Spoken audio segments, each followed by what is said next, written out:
সকলকে বড়দিনের অনেক অনেক শুভেচ্ছা। আশা করছি সবাই খুব ভালো আছেন, ভালো আছো এবং আমিও খুব ভালো আছি। বড়দিনের সকালেই এইরকম একটা গিফট কিন্তু আমি পেয়ে গেছি। আমি লেবু জলটা খেতে না খেতেই দেখতে পেলাম ডাইনিং টেবিলে এই চকলেটটা রাখা আছে।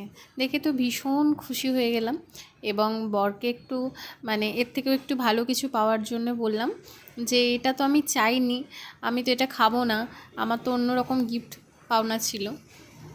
এই বলতে বলতে বর বলল, চলো ঠিক আছে, তোমাকে আজকে বোলপুরের মেলা নিয়ে যাই। সত্যি কথা বলতে প্রত্যেক বছর এই 25শে ডিসেম্বরই আমাদের বোলপুরের মেলা যাওয়ার টাইম হয়। আর জানি না কিভাবে প্রত্যেকটা বছর 6টা বছরই 25শে ডিসেম্বরই আমরা বোলপুরের মেলা যাই। কিভাবে হয়ে যায় জানি না, কিন্তু হয়ে যায়। তো তারপরে সাজুগুজু করে নিয়েছি আর পৌঁছেও গেছি বোলপুরে। এবারটা মেলাটা হয়েছে মেলার মাঠেই, আগে 2-3 বছর হয়নি মেলার মাঠে। তো এবারটা থেকে মেলার মাঠেই শুরু হয়েছে বোলপুরের মেলা, বোলপুরের পৌষ মেলা। তো ভীষণ ভীষণ একটা সুন্দর জায়গা, খুব ভালো জায়গা, খুব ভালো লাগে ঘুরতে। আমার তো খুব পছন্দের একটা জায়গা, বিভিন্ন রকমের নামি দামি জিনিসে একদম ভর্তি।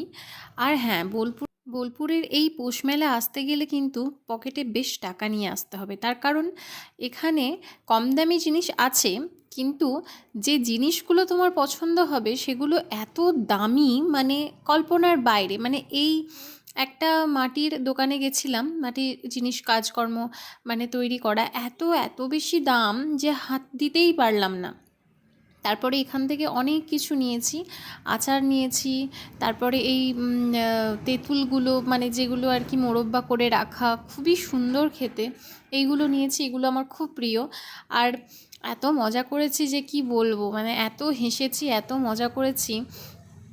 তারপর একটুখানি মোগলাই খেলাম, ফিশ মোগলাই, খুব ভালো খেতে। মোগলাই খেয়েছি কিন্তু ফিশ মোগলাইটা কখনো ট্রাই করা হয়নি, তো মেলাতেই প্রথম ট্রাই করলাম, খুব ভালো খেতে। আর এখানে ছবিগুলো রয়েছে, এগুলো সেল পারপাসেই, কিন্তু জানি না কারা কিনবে, কারণ এক একটা ছবির দাম দেখলাম 70,000 80,000 করে। জানি না কারা কিনবে, কিন্তু শিল্পীর কদর তো অবশ্যই করতেই হয়, এত সুন্দর ছবি এঁকেছে। তারপরে আবার একটু খেয়ে নিলাম। তারপরে আবার এই জিনিসটা আমার খুব পছন্দ হয়েছিল, এই কেদারনাথটা, কিন্তু কেনা হলো না, অনেকটাই বেশি দাম। তো যাই হোক, মেলা তো আমি বেশ দারুণ ঘুরলাম, খুব ভালো কাটালাম। আর তোমরাও ঘুরে আসতে পারো, এখনও 2-3 দিন মেলা রয়েছে। আর ব্লগ যদি তোমাদের ভালো লাগে তাহলে অবশ্যই কিন্তু একটা লাইক, কমেন্ট অ্যান্ড শেয়ার করো। তাহলে টাটা, সবাই ভালো থেকো, সুস্থ থেকো।